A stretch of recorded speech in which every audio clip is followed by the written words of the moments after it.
A próxima atividade, ele diz o seguinte: nas representações numéricas a seguir, identifique escrevendo nos espaços se os números são racionais ou irracionais. Bem, quando que um número é racional? O número racional é todo número que pode ser escrito na forma de fração, né? Por exemplo, se eu fizer, um meio, né? Só que nessa fração, o numerador e o denominador tem que ser números inteiros, né? E, lógico, o denominador sempre diferente de zero, tá? Então, por exemplo, um meio, ele é um número racional, né? O número 0,4, por exemplo, ele também é um número racional. Por quê? Porque ele pode ser escrito na forma de fração, como, por exemplo, 4 décimos. Bom, para ficar mais claro, para a gente entender melhor a comparação com o número irracional, o que seria um número irracional? O número irracional são aquelas dízimas não periódicas, tá? Ó, cuidado com dízima periódica e dízima não periódica. Uma dízima periódica, por exemplo, 0,333 infinitamente, tá? Esse número, ele pode ser escrito na forma de fração. Esse número aqui está sendo representado por 1/3. Então, essa dízima, ela representa um número racional.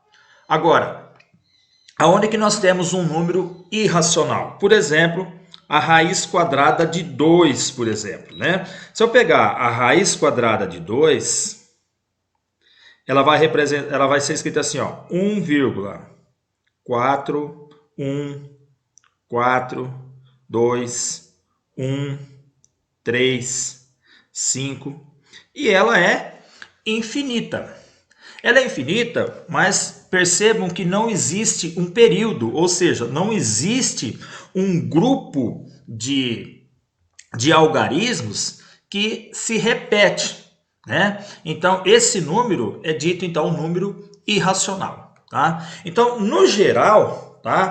Por exemplo, toda raiz, não só raiz quadrada, raiz cúbica, raiz quarta, raiz quinta, de números que não for exato, ele representa um número irracional, tá? E existe um outro número irracional, né, que nós utilizamos muito na matemática, que é o π, né, que vocês já devem ter visto no ensino fundamental, a demonstração de como se encontrou o π, né?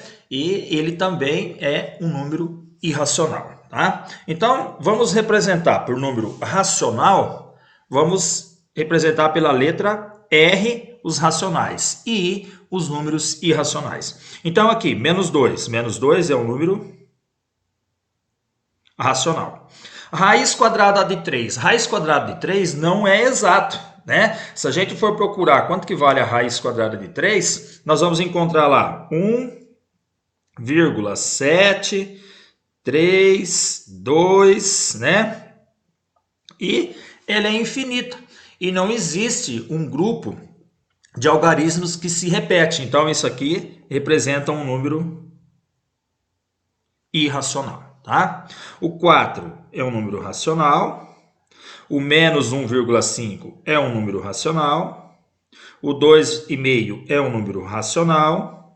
O menos 1,253 é um número racional. O 2 raiz de 2, ó, nós temos o raiz quadrada de 2. Raiz quadrada de 2, né, vale 1,4142 tal, alguma coisa assim, né? Então, se eu fizer ali raiz quadrada de 2 e multiplicar por 2, eu vou continuar tendo um número com infinitas casas decimais. Ele vai dar ali mais ou menos por volta assim de 2,828,4, né? E ele é infinito. Então, isso aqui vai ser um número irracional.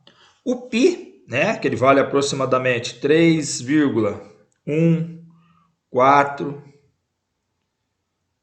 1, né? 5, né? E assim por diante. Ele também é um número irracional.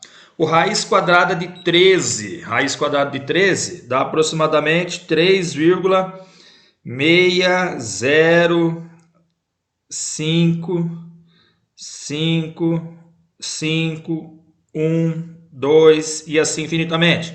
Então ele também é um número irracional.